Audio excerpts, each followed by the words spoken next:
Good evening, everyone, or grand rising, good afternoon, depending where you are watching this broadcast from.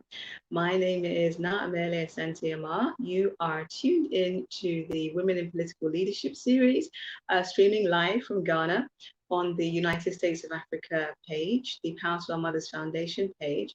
And if you're on YouTube, that would be the United States of Africa YouTube channel. Please, wherever you're joining us from, take a few seconds to like or follow or subscribe, depending on the platform you are joining us on. We would really appreciate that, and share the broadcast. If you're new to this show or this series, it is to let you know that it's a very informal, direct, open platform where I usually speak to women, both inside and out of politics, looking at the underrepresentation of women in the political arena, why that is, and how we can encourage more women to enter the political arena, because it doesn't make sense. Women are the statistical majority of the population. Bear with me as I fix my camera. Women are statistically the majority of the global population. Yet, we feature very poorly in a lot of the leadership positions. We hold our hats high to our brothers and sisters in Rwanda, who are still the leading country in terms of having the highest female representation in parliament. So big up to them. What can we learn from them is the thing that we need to be asking ourselves. How did they get there? Sometimes we think that when we need to solve problems, that we need to reinvent the wheel, when actually it's like, well, why don't we just look at what is working well across the motherland? Is it something, whatever is happening there, is it something that we can replicate when we look at our unique characteristics of our particular countries? Because as we know, although we are, and Africans are, we are a diverse, we are one people, we are Africa, we are one.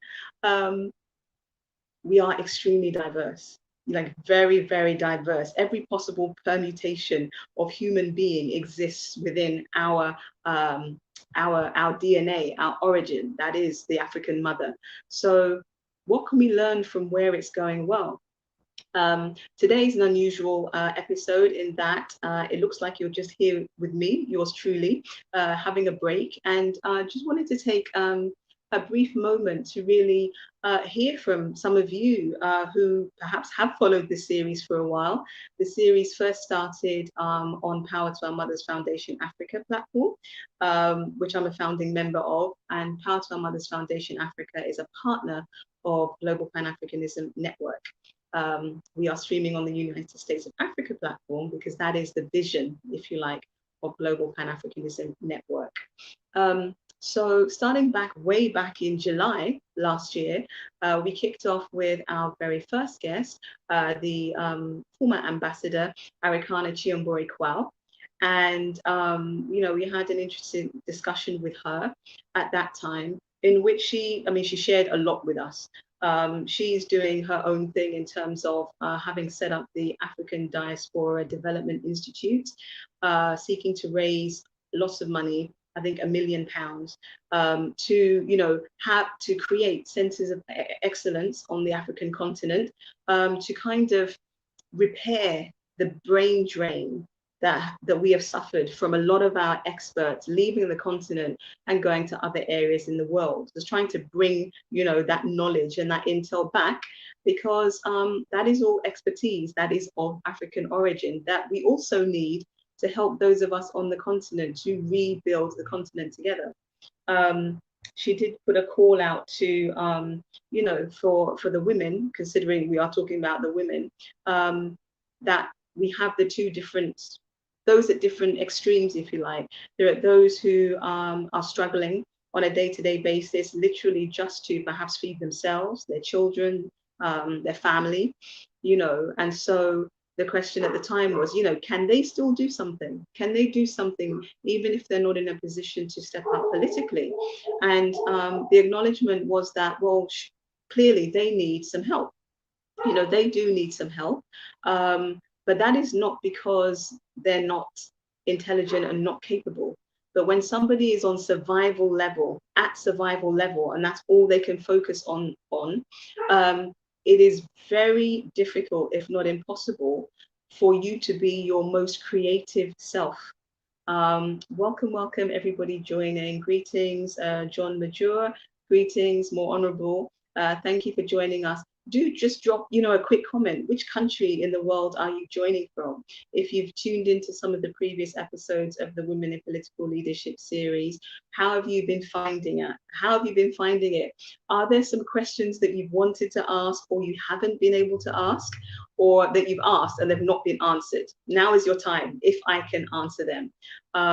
It's a free flow this evening. So if you're quick with the questions that you want to ask, you can even come onto the platform and just voice your question, and we can talk about that.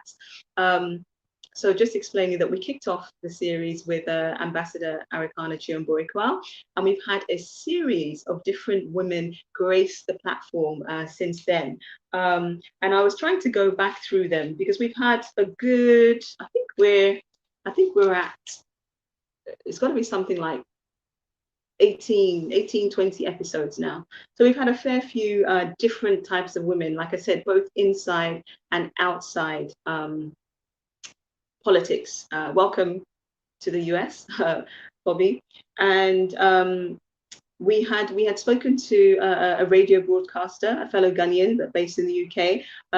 Those of you who may remember Candy Kisea Komfra from Kiki's Chat. And one of the things that she said that I like, that I think we can all learn from, is that everybody needs an entourage. Like whatever you're doing in life, you need other people to back you. And that is more so for women, especially now we're talking about this context in politics, because for some reason, and we've discussed previously, when women step out into or hire into leadership, we don't seem to have the same kind of camaraderie that the men do. They actually do manage to kind of stick together in some shape or form and support each other. But the higher women step up, that camaraderie doesn't appear to be there amongst women. So it's like whatever we do in life, everybody needs an entourage, but women, especially if you're going to step up into politics, into any other kind of leadership, we need an entourage. And that is why I will say up here that, whenever we have a platform, we should extend that to other people, but definitely extend it to another sister. We like to talk. So, let's extend that so we reach more people. We then had one of our guests, the next time was Sister Amma Manson, who is just very straight. She tells it like it is, no sugar coating even. And some of you may have seen her on the Amma Manson show. And what she had said is that we were talking about a challenge that can arise because some women, or there'd been a comment that literally addressed that some women are actually, especially if a woman meets a man and she's already independent, she has her own job or she has her own business. A comment was made that some women in that position, in those positions, when they meet a man, they can actually be asked to stop their business or stop working.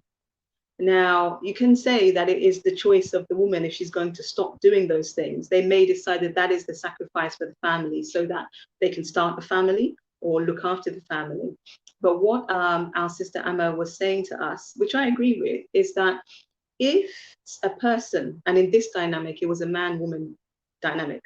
So it was if a man feels the need to put a woman down, to belittle a woman so that he can feel big, then no matter what the woman does, it's never going to be enough. That man will always feel challenged, So really, both individuals need pepping up.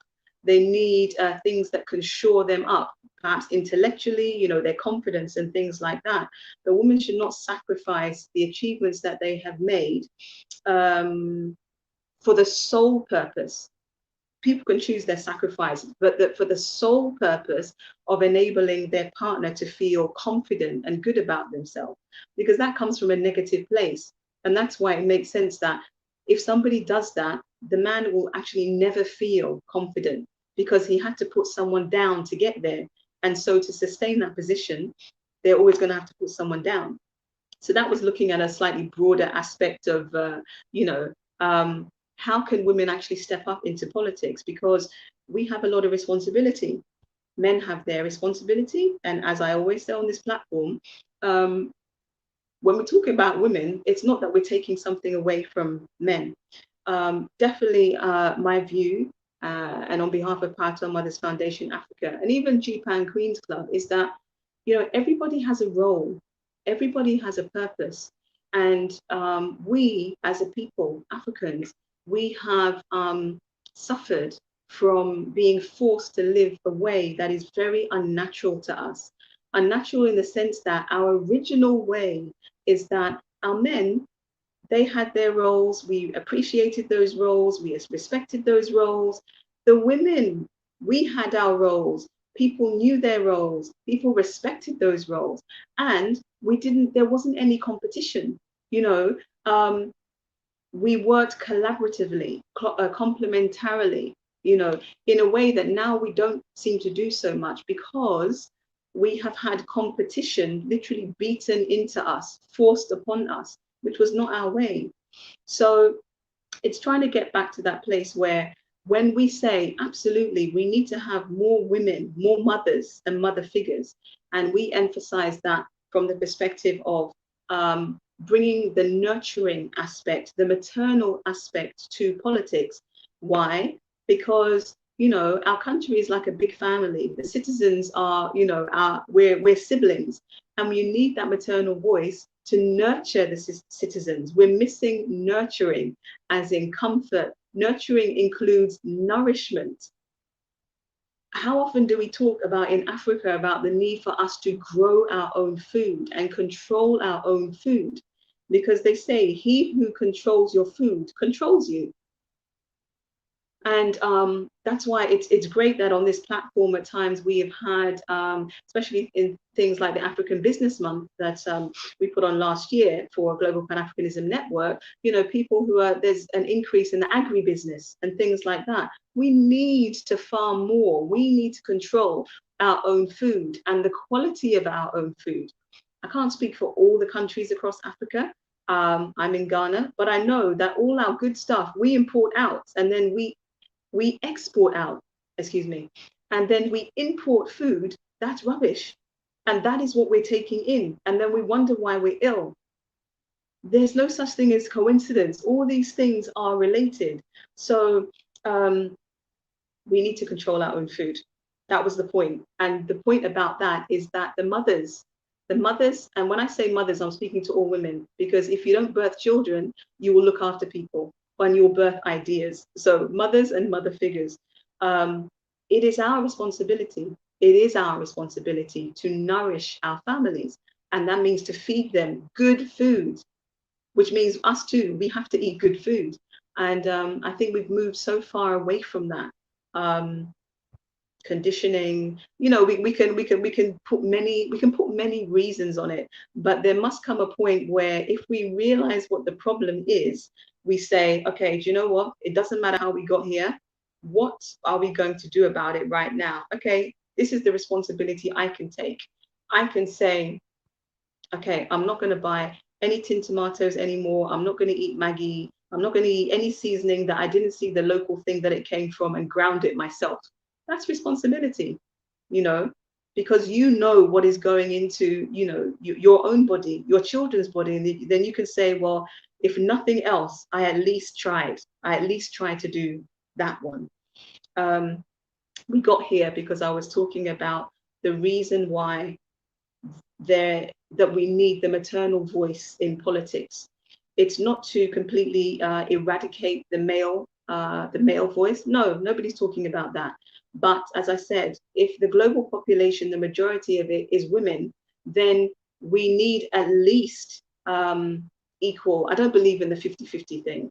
We just need enough that there is harmony, so that energy is a bit more balanced. And so when decisions from the highest places they are made, they have actually considered the majority of the population. And remember, everybody has their role. And it's also true that the majority of the population is who we look to look after everyone else. So this is working collaboratively. So for the men, this is why we say, we encourage you, help one woman, one girl in your life to empower herself. You can't necessarily do the empowering for her. She needs to do the work, but you can put yourself in a position where you can help her empower herself. Those of you that are paying for, whether it's a family member or somebody else, for their intuition, I'm thinking about intuition, their education and their tuition, that is helping that person, that woman, to empower herself educationally. If you're paying for her to start up her own business, or learn something so she can start up her business, that is a form of helping to empower her. There's lots of different things that you can do. If you can give a woman or a girl an opportunity without her having to sleep with you, that is helping her to empower herself. So our brothers, the men, we call you out as well, because there's lots that you can do. And regardless of where we say the power is, you are in a position to give people opportunity. And we're talking about women. But the challenge to you becomes, can you do it with integrity? Because over here, at least, and it's not unique to Ghana, we have the stories about sex for grades, sex for this, sex for that, you know. And even when women do their best and overcome the hurdles, and they actually do get to enter politics, then what becomes the gist? Oh, who did she sleep with to get there? Not, wow, you know, she actually had her own intelligence. She went to school, she studied, she grafted to get there. So whilst we are talking about women in politics, it doesn't mean that men, you are exempt. It is the men and the women, the mothers and our children, that need to work together to put more mothers into power so that everybody does well. Because I'm sure you've heard it, but in case you've never watched this before, I say it probably more often than people would like to hear it. But we work from the perspective that educate a man, you educate an individual. Educate a woman, you educate a nation. There's no emotion in that. It's cause and effect because we are built, women, to carry children, for the most of us. And those that don't, we nurture everybody else.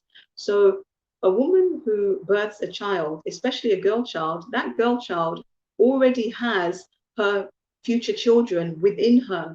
So anything that woman is going through from conception to giving birth, she's downloaded that into the next generation.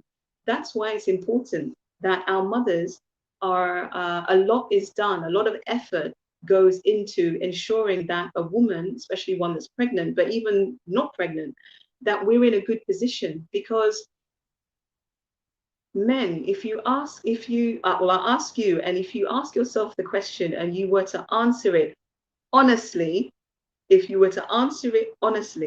when you look at your life, ask yourself, are you not in some shape or form working hard to make at least one woman or girl in your family happy, well, okay? Are you not working to make at least one woman or one girl in your family happy or healthy or in a good place? Because I'll tell you that you are, but I'm asking you to ask yourself honestly, because that is the point. When the women and the girls in your life, we're generally okay, don't you have a good life? Why do you think they say happy wife, happy life? Somebody didn't just make it up and out of thin air. It means something. So the more of us are well within ourselves, and I'm not saying that, you know, every woman is perfect. No. Just like every man is not perfect. No. But the more women because it's the more of that energy that you are helping to be free and to thrive, it will benefit you. Those of you that believe in karma, it will benefit you. It benefits us all. So the quickest way to uplift the nation is to have more women in a position where they get to make or help to make the decisions that affect all of the citizens. Because a woman, a mother, is really most happy when her family is doing well. But it's funny how others don't see it the other way around, you know? So when the woman in the home is doing well, the family does well. It's like a win-win. It should not be a debate. It should not be a, oh, they're trying to take away our power. No, we're trying to work together so we do the best so that our countries thrive. And most important, our motherland, Africa, thrives. That's the point. So we have had, yes, about 20 or so people on the platform, and it's been very interesting, the differences. So we've had a number of potentials. I say potentials, presidential candidates. We spoke to the former and I think future presidential candidate, the Honorable Martha Karua for Kenya, and that was a very good conversation, and basically talking about, well, you can have something laid down in law, because I think in Kenya they do have a law that says, well, you kind of need to have a 50-50 representation in Parliament, but it's not yet enacted. So there is more work. There is more work to be done. Yeah, there is more work to be done. We had the former presidential aspirant for Uganda, Ms. Brenda Katusha-Murere, I think I pronounced that correctly, and who obviously has a voice about women, but also for the youth, trying to give the youth more of a voice. Because isn't it really funny? Isn't it funny how we say that the children are the future on the one hand, and then on the other hand, we don't listen to them. Now, children, yes, you could think, the ones that haven't even reached double figures yet, but our youth, depends where you draw the line at youth, from teenagers up to 20s, maybe even up to early 30s, technically our youth. But we say that the children are the future on the one hand, and then we say to our youth, well, you don't have much experience, so we're not going to listen to you. We can't have it both ways, says me. That's my view. You can't have it both ways. Equally, we say that the children are the future, but the very people who are responsible for ensuring the well-being of those children, at least at the beginning, the mothers, the women, they're just put to the side. They're just expected to get on with the work that they do, which is not really appreciated by the masses. It's not appreciated as difficult work, difficult labor. I'm not saying that mothers don't enjoy being mothers. I'm a mother too. Definitely the best thing, I would say, that me personally, one of the best things I've created, in my life. But the reason why there are so many initiatives pushing women's empowerment, uplifting women, all of these things, it's very similar to the whole Black Lives Matter. People will say to you, oh, but of course we appreciate our women, of course we appreciate our mothers. But then if you have lots of initiatives coming up and movements saying that, welcome Kenya in the house, if you have a lot of initiatives and movements and programs and organizations that say, oh, we need to empower the woman, we need to empower the girl child, it's got to tell you that something's not being addressed. Because people can say, yes, we value you, but what is happening in real life doesn't show that. So then organizations and other individuals, they work towards doing the work. The same thing, Black Lives Matter. Of course, Black Lives Matter, everything, every life matters. Really? If every life mattered, then you wouldn't have to shout out that Black Lives Matter, right? So we need to just refocus. We need to refocus. We need to remember that us seeking to empower women, or let me rephrase that, us seeking to help women and girls empower themselves, because as people do say, and I do agree, is that you can't empower somebody that doesn't want to be empowered. That doesn't work. So us seeking to help women and girls empower themselves does not disempower men and boys. This we must be clear about. We are trying to harmonize or balance out the energy and get back to a place of, ah, yes, there's my man, there's my brother, let's work together. Not, okay, my man is up here and I am down there. And why? When our family structures across, like I said, Africans, we're very diverse people, and our family structures, they're different all over the place. We are not in the place where, yes, it's all the men that go out to work and all the women that stay at home. We've gone long past that position, you know, and it's not for anybody to dictate. It's a personal choice, and nobody should judge, oh, but this is the way that it must be done, especially if it's working for that particular family. So we want to get to a place where it is a question of, no, it is not the sole job of women to help other women empower themselves. Why? Because you have a mother, you have a sister, you have a niece, you have a daughter. Do you not want them to do well in life? It's the same thing. It's the same thing. And I often say, if both men and women were to treat every woman and girl in their life, those of you that have good relationships, yeah, if men and women were, and girls and boys, were to treat every woman and girl in their life with the same respect, reverence, adoration, that love that they have for their own mother, just think about what a very different world we would be living in. You would not have women fighting other women over a man.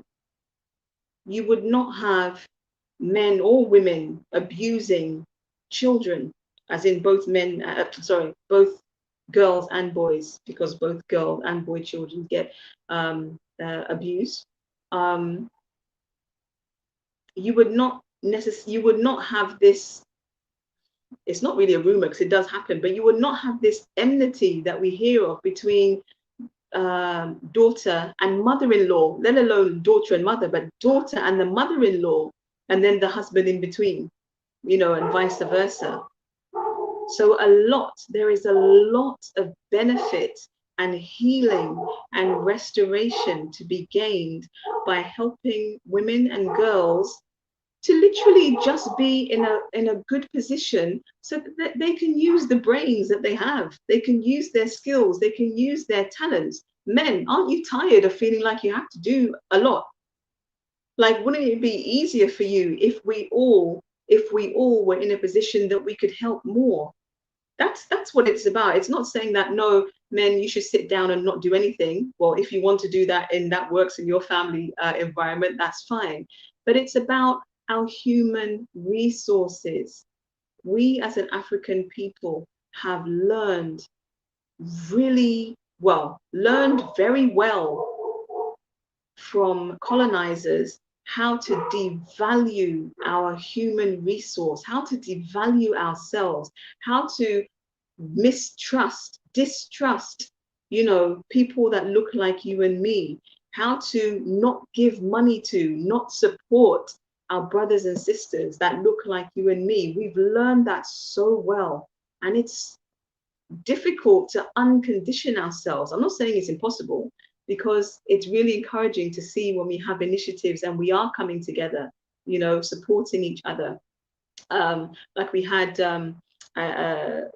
when I had interviewed the CEO of Techfrica, the company responsible for Sufrica, like the African version of WhatsApp.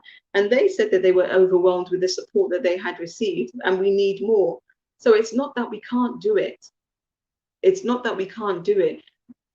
And we need to recognize that, yeah, we've got a lot of work to do. We've got a lot of demons that we're fighting. A lot of us don't even realize when we are supporting non-Africans against our own brothers and sisters. Sometimes we don't even see it. We don't even see it because our backgrounds are very different. It doesn't make it better that there's racism in the West, but then there's tribalism on the continent. They're both as bad as each other, as bad as each other. We are one people. We have many differences, and we can embrace those differences without making one group feel that they are superior and another group feel inferior. We can do that if we really want to learn and we really try. So all of that to say this, that thank you for joining me this evening. I'm going to wrap up now. We will have a guest back next week and the week after, and a surprise for you in the coming weeks. But we have more work to do. One of our guests did share, our sister Shirley Osborne. I had a good conversation with her. We were talking about women entering politics and the real threat that poses for women entering politics. It's not just a case of what I've heard from some of our brothers that, oh, well, you know, women don't enter because they feel it's too aggressive. They don't have enough ambition. They see how tough and dirty it is, and then they leave. There is that aspect of it, but what we don't acknowledge as much or recognize is the real physical threat. Imagine, yes, with the men, we know that our men, some of them, they lose their lives.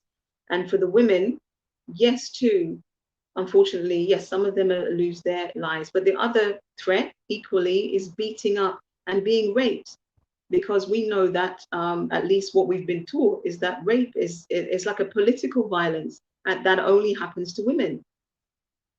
So that is a very real issue, and why I would take on, you know, any man that says, oh no, women don't enter politics because, you know, they see that it's really tough and they can't stick it out.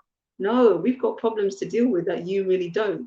And you equally, you have your own problems to deal with. But we're talking about why there is such an underrepresentation of women, the majority of the global population, in politics which decides the quality of the lives of the citizens of a country. I will say to you, you don't have to agree with me, and I'll say it anyway, because I've said it before. The motherland will never be restored to her former glory and greatness if the physical mothers on the land, aka the women and the girls, the one that you rely on to carry forth life into this world with some help, the motherland will never be restored to her former glory and greatness if the women are not empowered. They are not in a position where they are in a good state of wellness, mentally, emotionally, physically, spiritually. Because women, we can give so much, and then we get to a point where we've got nothing left to give. And look how the world is right now. Mother Nature can take care of herself. You only have to look at the disasters, and Mother Nature can take care of herself. But if we don't change the way that we're living, humanity will be wiped off the face of the planet. Everything else will be left here. It's us, the humans. There'll be no more of us. So we need to challenge our thinking. We need to change. We need to revert to and recall what was our original way of being. How do we get back there? Start with our mothers. Before a time when you needed qualifications from them to, you know, to heal you. You know, when you didn't feel well as a child, did you not run to your mother first? Did she need to have like a white coat, doctor's jacket, stethoscope and everything to be able to make you feel better? No. But in this day and age, we ask these questions. Oh, but who is this person? They don't have letters after their name. We've completely dismissed the wealth of knowledge that we have inherited, we have in our DNA, that is with our elders, is with those who tell the stories. We've dismissed a lot of that. I can't say we've dismissed all of it, because there are parts of Africa where they still practice those things, and we need to bring those things out. This is why, you know, in these conversations, we can't ignore COVID and vaccinations. The question still becomes, you know, Africa, where is our own? If indeed we need a vaccination, because that the jury's out on that one for a lot of people, at least in my circles. If we need a vaccination, where is Africa's own? You mean to tell me we don't have our own brilliance, our own experts, our own scientists, our own biologists, chemists? You're talking about people, a people who produced a human that that carried out the first ever the first ever successful heart operation. One of us, one that looks like you and me, a people who reduced others that could perform brain surgery without cutting open the skull. They would do it through the nose. The people who invented algebra, alchemy, astrology, astronomy. It is us. And you mean to tell me that we do not have our own people that can produce things for our genetic makeup?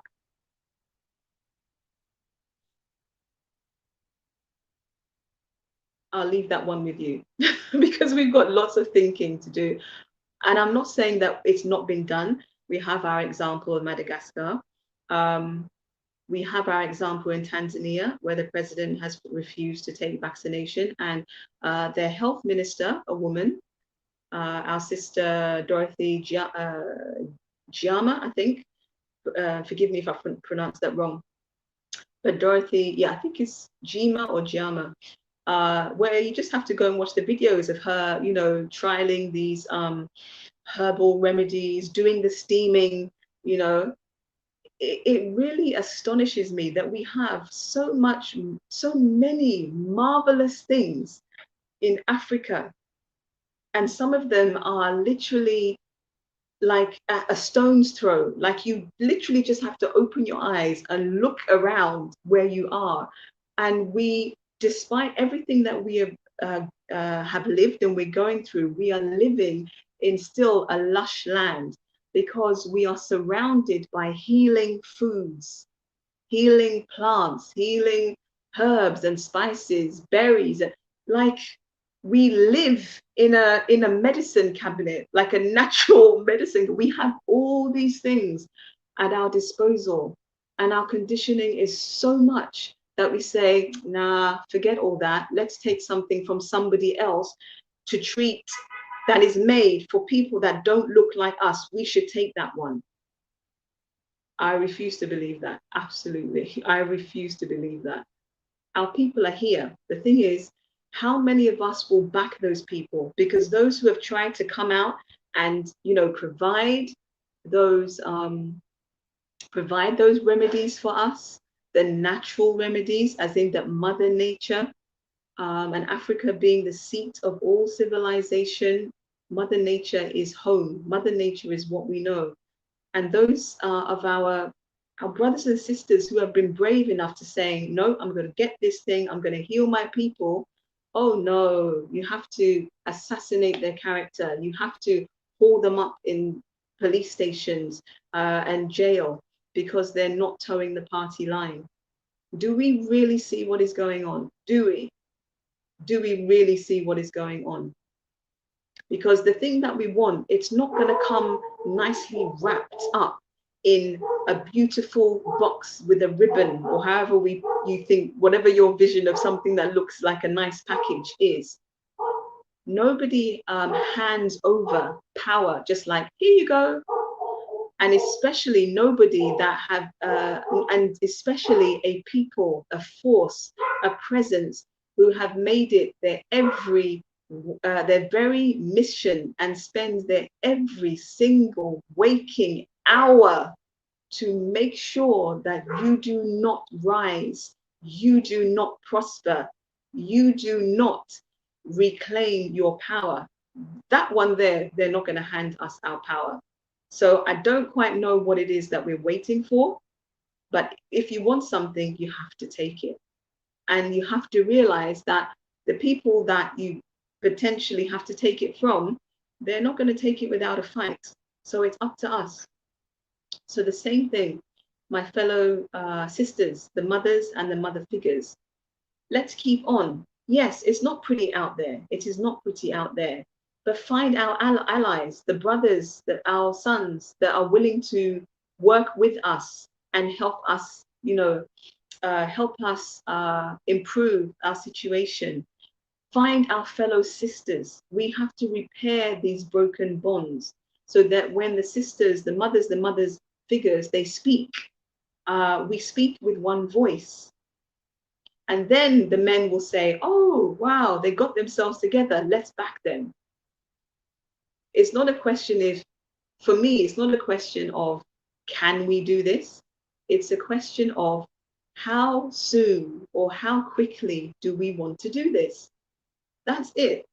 Because there's no way we came from a majesty, a royalty, a majestic people that we come from, that life being life and everything being cycle, that we will not return there. It will happen. The question you just need to ask yourself is, do you want to see it in your lifetime? And if you want to see it in your lifetime, what are you doing to help us get there? Because it needs plenty of us. And that's why we say, stop looking to all the leaders, the leaders that we have now. Great. If they're doing something that you can applaud, fine. But it's them alone. If they alone could have done it, they would have done it already. They would have done it already.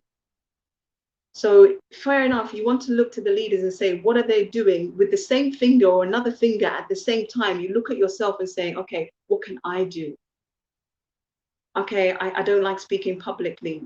Can I support somebody that can speak publicly? Can I put money into a cause that I can see that they're actually producing something tangible that I can say, yes, that's progress. There's always something we can do. There's always. Can you share a program? Sorry, can you share a broadcast, a video where they're talking about something that you just learned from, you didn't know? Can you share it with one person? That is also doing something. There's no excuse, absolutely no excuse for not doing anything, however small, for us as a people to help us restore ourselves to our former glory. There's no excuse. We can make excuses until the cows come home, but then don't be blaming anybody. Like you forfeit that right to blame anybody. So this was a very different Women in Political Leadership series. I thank all of you that are still with me. I am now Amelia Santiamar, and I will be back next week with a guest. I will announce closer to the time. So thank you for the tuning in. Please do share. And if you have questions, do put them in the comments. It may not be answered now. We can maybe take them forward. Thank you for your time and see you next week.